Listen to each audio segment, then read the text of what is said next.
Directorate of revenue ഇൻ്റലിജൻസിൻ്റെ കണക്ക് പ്രകാരം കേരളത്തിലേക്ക് ഏകദേശം 16,800 കോടിയുടെ കള്ളനോട്ടുകൾ ഒഴുകി എന്നാണ് പറയപ്പെടുന്നത്.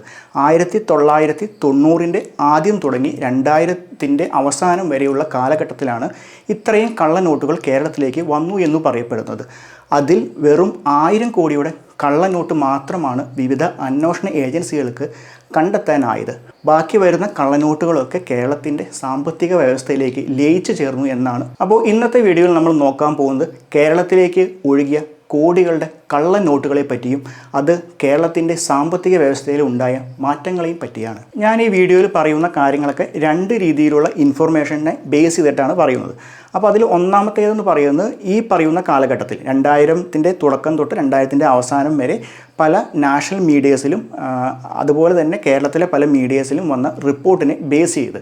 രണ്ടാമത്തെ ഇൻഫർമേഷൻ എന്ന് പറയുന്നത് ആ ഒരു കാലഘട്ടത്തിൽ നമ്മുടെ നാട്ടിലുണ്ടായ പല സംഭവ വികാസങ്ങളെയും ബേസ് ചെയ്തിട്ടുള്ളതും. അപ്പോൾ ഞാൻ ഇതിൽ റെഫറൻസ് ആയിട്ട് യൂസ് ചെയ്യുന്ന ആ കാലഘട്ടത്തിൽ വന്ന എല്ലാ മീഡിയ റിപ്പോർട്ടുകളുടെയും ലിങ്ക് ഞാൻ കമൻറ്റ് സെക്ഷനിൽ പിൻ ചെയ്ത് വയ്ക്കാം. അപ്പം നിങ്ങൾക്കും അത് വായിക്കാം. ഈ 16,800 കോടിയുടെ കള്ളനോട്ടുകൾ വന്നു എന്ന് പറയപ്പെടുന്നതിൽ ഏറ്റവും കൂടുതൽ കള്ളനോട്ടുകൾ കേരളത്തിലേക്ക് എത്തിയ ഒരു വർഷം എന്ന് പറയുന്നത് 2000-ൻ്റെ തുടക്കകാലം തൊട്ട് 2000-ൻ്റെ അവസാന കാലം വരെ ഉള്ള ആ ഒരു കാലഘട്ടത്തിലാണ് കേരളത്തിലേക്ക് കള്ളനോട്ടുകൾ വ്യാപകമായി ഒഴുകിയത്. ഇതിൽ തന്നെ ഏറ്റവും വിവാദമായതും അല്ലെങ്കിൽ ഒരുപാട് ആൾക്കാർ ചർച്ച ചെയ്തതുമായ ഒരു ഇൻസിഡൻറ്റ് എന്ന് പറയുന്നത് 2009-ൽ 2 കണ്ടെയ്നറുകളിലായി 500-ൻ്റെയും 1000-ൻ്റെയും കള്ളനോട്ടുകൾ കൊച്ചി തുറമുഖത്ത് എത്തി എന്നുള്ളതാണ്. അപ്പോൾ ഈ 2009-ൽ കൊച്ചി തുറമുഖത്ത് 2 കണ്ടെയ്നറുകളായി 500-ൻ്റെയും 1000-ൻ്റെയും കള്ളനോട്ടുകൾ എത്തി എന്നും പറഞ്ഞുള്ള ഒരു വെളിപ്പെടുത്തൽ നടത്തുന്നത് കേരളത്തിൻ്റെ മുൻ മുഖ്യമന്ത്രിയായിരുന്ന VS അച്യുതാനന്ദൻ്റെ പ്രൈവറ്റ് സെക്രട്ടറി ആയിരുന്ന A സുരേഷിൻ്റെ ഒരു ഫേസ്ബുക്ക് പോസ്റ്റ് വഴിയാണ്. അപ്പോൾ അതിൽ A സുരേഷ് പറയുന്നത് 2009-ൽ 2 കണ്ടെയ്നറുകളായി കള്ളനോട്ടുകൾ എത്തി എന്നുള്ളൊരു വിവരം അന്നത്തെ ഇൻ്റലിജൻസ് മേധാവിയായിരുന്ന JK പൊന്നൂസ് അന്നത്തെ മുഖ്യമന്ത്രിയെയും ആഭ്യന്തരമന്ത്രിയായ കോടിയേരി ബാലകൃഷ്ണനെയും അറിയിച്ചു എന്നാണ്. അപ്പോൾ കൊച്ചി തുറമുഖത്ത് വന്ന ഈ 2 കണ്ടെയ്നറുകളും ദുബായിൽ നിന്നാണ് വന്നത്. കുട്ടികൾക്കുള്ള ഡൈപ്പർ എന്ന പേരിലാണ് ഈ 2 കണ്ടെയ്നറുകളും വന്നത്. പക്ഷേ ഡയറക്ടറേറ്റ് ഓഫ് റവന്യൂ ഇൻ്റലിജൻസിൻ്റെ പരിശോധനയിൽ ഇത് 500-ൻ്റെയും 1000-ൻ്റെയും കള്ളനോട്ടുകളാണെന്ന് കണ്ടെത്തി എന്നാണ് റിപ്പോർട്ട് വന്നത്. അതുപോലെ തന്നെ ഈ കള്ളനോട്ടുകളൊക്കെ പാകിസ്ഥാനിൽ അച്ചടിച്ച് ദുബായ് വഴി ഇന്ത്യയിലേക്ക് അയച്ചതാണ് എന്നാണ് പറയപ്പെടുന്നത്. അത് ഇന്ത്യയിലെ ഒറിജിനൽ കറൻസിയെ വെല്ലുന്ന രീതിയിലുള്ള കള്ളനോട്ടുകളാണ് എന്നാണ്. അപ്പോൾ കേരളത്തിലേക്ക് വന്നു എന്ന് പറയപ്പെടുന്ന ഈ കള്ളനോട്ടുകളുടെയൊക്കെ പിന്നിൽ പാകിസ്ഥാൻ ചാര സംഘടനയായ ISI ആണെന്നാണ് പറയപ്പെടുന്നത്. അത് പാകിസ്ഥാനിലെ കറാച്ചിയിൽ പ്രിൻ്റ് ചെയ്ത് ദുബായ് വഴിയാണ് കേരളത്തിലേക്ക് എത്തിയെന്നാണ് പറയുന്നത്. അപ്പോൾ ഈ നോട്ടുകളുടെ ക്വാളിറ്റി എന്ന് പറയുന്നത് ഒറിജിനൽ ഇന്ത്യൻ കറൻസിയെ വെല്ലുന്ന രീതിയിലാണ്. അതായത് ഒറ്റ നോട്ടത്തിൽ കണ്ടാൽ തിരിച്ചറിയാനാവാത്തതും അതുപോലെ തന്നെ ഈവൻ കുറച്ച് എക്സ്പെർട്ടായിട്ടുള്ള ബാങ്ക് ജോലിക്കാർക്ക് പോലും പെട്ടെന്ന് തിരിച്ചറിയാൻ പറ്റാത്ത രീതിയിലുള്ള കള്ള നോട്ടുകളായിരുന്നു വന്നിരുന്നത്. അത് 500-ൻ്റെയും 1000-ൻ്റെയും നോട്ടുകളായിരുന്നു. അപ്പോൾ എന്തുകൊണ്ടായിരിക്കും ഈ പാകിസ്ഥാൻ ചാര സംഘടനയ്ക്ക് ഇന്ത്യയുടെ ഒറിജിനൽ നോട്ടിനെ വെല്ലുന്ന രീതിയിൽ കള്ള നോട്ടുകൾ പ്രിൻ്റ് ചെയ്യാൻ പറ്റിയത് എന്ന് നോക്കിക്കഴിഞ്ഞാൽ അതിന് മെയിനായിട്ട് 2 കാരണങ്ങളാണ് കണ്ടെത്താനാവുന്നത്.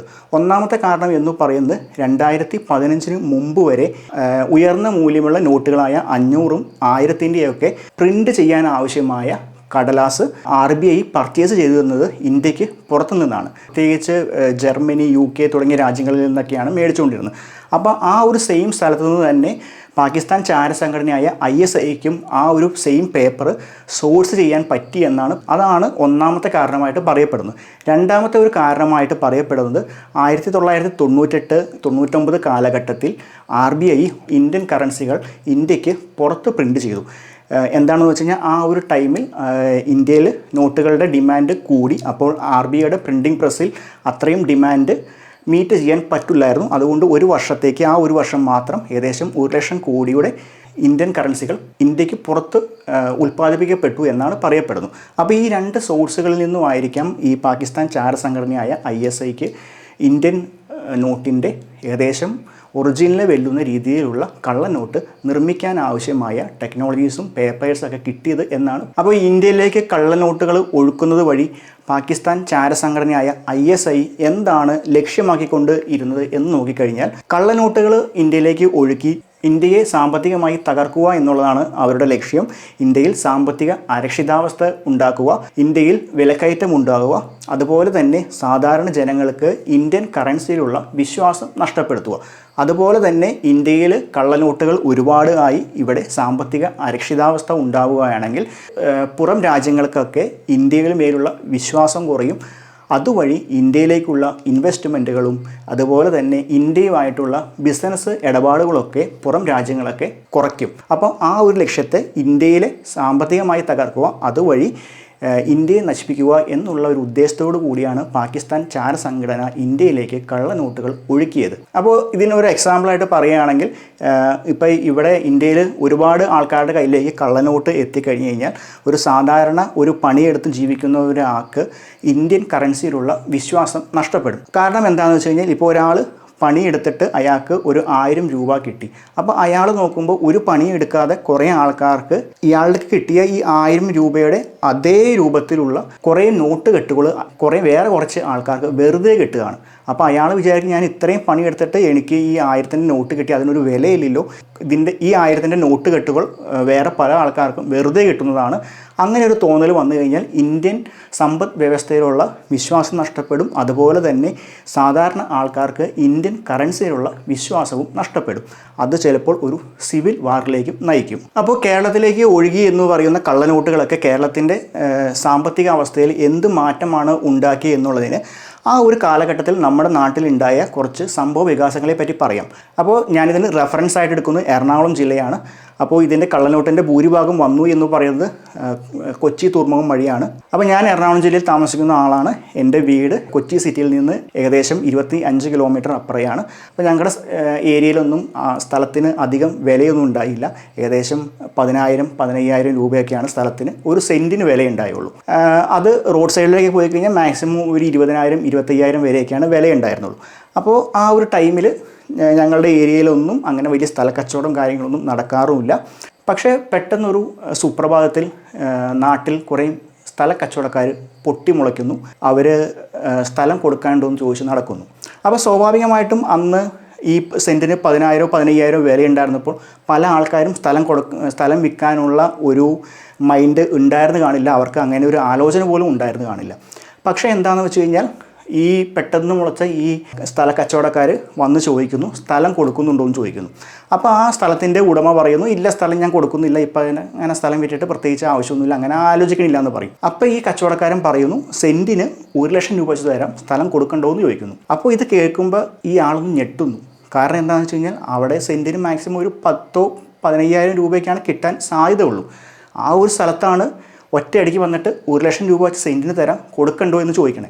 അപ്പോൾ സെൻറ്റിന് 1,00,000 രൂപ വെച്ച് തരാമെന്ന് പറയുമ്പോൾ ഈ സ്ഥലത്തിൻ്റെ ഉടമസ്ഥൻ വിചാരിക്കുന്നു, എന്നാൽ പിന്നെ ഒരു 10 സെൻറ്റ് വിറ്റ് കളയാമെന്ന് വിചാരിക്കുന്നു. ഇയാൾക്ക് നേരത്തെ വിൽക്കാൻ പ്ലാനൊന്നും ഉണ്ടായിരുന്നു കാണില്ല. പക്ഷേ അയാൾ സെൻറ്റിന് 1,00,000 വെച്ച് തരാമെന്നാണ് ഈ സ്ഥലക്കച്ചവടക്കാരൻ പറയുന്നത്. അത് കേൾക്കുമ്പോൾ സ്വാഭാവികമായിട്ട് അയാൾ വിചാരിക്കും, എന്നാൽ പിന്നെ 10 സെൻറ്റ് വിറ്റിട്ട് മകളുടെ കല്യാണം കുറച്ചും കൂടി ആർഭാടമായിട്ട് നടത്താം, അല്ലെങ്കിൽ ഒരു കാറ് മേടിക്കാം, അങ്ങനെയുള്ള കാര്യങ്ങളൊക്കെ വിചാരിച്ചിട്ട് ഈ 10 സെൻറ്റ് അയാൾ സെൻറ്റിന് 1,00,000 രൂപ വെച്ചിട്ട് വിൽക്കുന്നു. അപ്പോൾ അത് നാട്ടിൽ ന്യൂസാവും, ഇന്ന ചേട്ടൻ സെൻറ്റിന് 1,00,000 രൂപ വെച്ചിട്ട് 10 സെൻറ്റ് സ്ഥലം വിറ്റു എന്നുള്ള കാര്യം.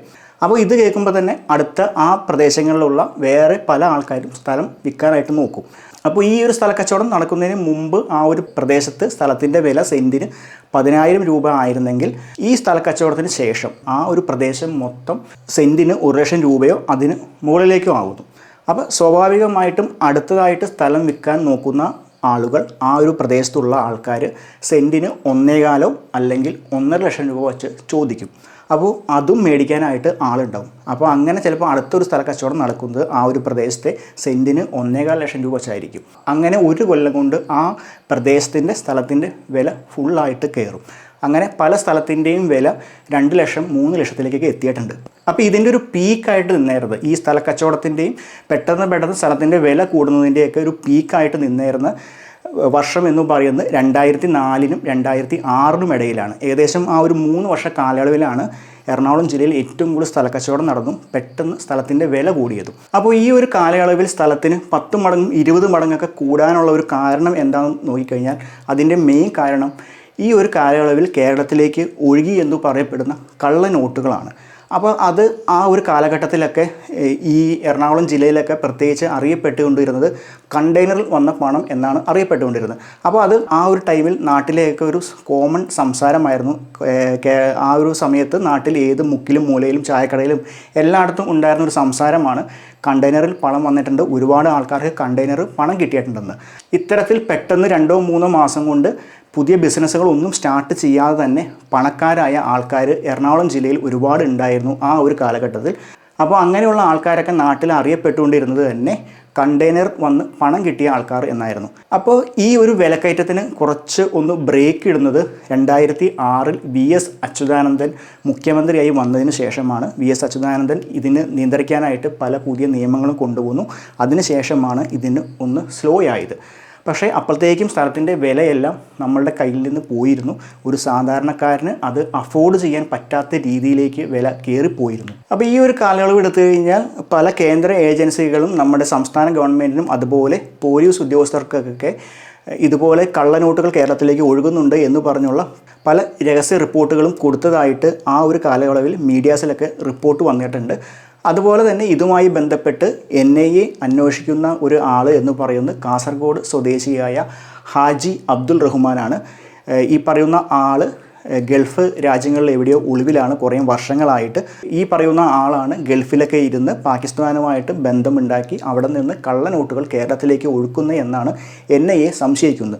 അപ്പോൾ കുറേ വർഷങ്ങളായിട്ട് ഈ ഒരു ഹാജി അബ്ദുൾ റഹ്മാനെ NIA തേടിക്കൊണ്ടിരിക്കുകയാണ്, ഇതുവരെ കണ്ടുപിടിക്കാൻ പറ്റിയിട്ടില്ല. കേരളത്തിലേക്ക് കള്ളനോട്ട് ഒഴുകി എന്ന് പറഞ്ഞ ഈ ഒരു കാര്യത്തെപ്പറ്റി നിങ്ങളുടെ അഭിപ്രായം എന്താണ്? നിങ്ങൾക്ക് ഇതിനെപ്പറ്റി കൂടുതലായിട്ട് എന്തെങ്കിലും അറിയാമെങ്കിൽ അത് കമൻറ്റ് സെക്ഷനിൽ രേഖപ്പെടുത്താം. അടുത്തൊരു വീഡിയോയുമായിട്ട് വീണ്ടും വരാം. Thank you.